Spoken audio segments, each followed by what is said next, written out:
আজকে এই সকল রাজনৈতিক দলকে পরিষ্কারভাবে আমি বলতে চাই, আপনারা যদি মনে করেন অতই জনগণের প্রতি আপনাদের দায়িত্ব আছে, তাহলে আপনাদের পরিকল্পনা নিয়ে আসুন জনগণের সামনে।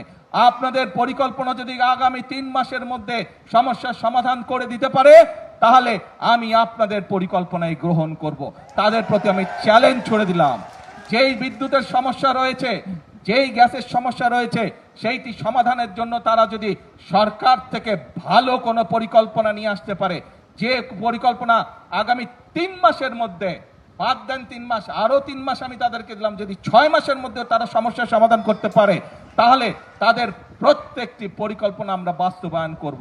আর যদি তারা শুধুমাত্র জনগণকে বিভ্রান্ত করার জন্য, দেশকে বিভ্রান্ত করার জন্য এইসব কথা তারা বলে থাকে, তাহলে অবশ্যই তাদেরকে জনগণের কাছে ক্ষমা চাইতে হবে। কারণ একজন রাজনীতিবিদ হিসাবে শুধু জনগণকে বিভ্রান্ত করা তার দায়িত্ব বা কাজ নয়, বরং একজন রাজনীতিবিদ হিসাবে জনগণকে ধৈর্য শেখানো এবং সঠিক পথ দেখানোই হচ্ছে একজন রাজনীতিবিদের কাজ।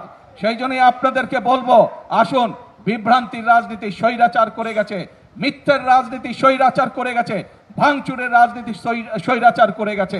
আপনারা জনগণের সামনে প্রতিজ্ঞা করেছেন যে জনগণের জন্য কাজ করবেন।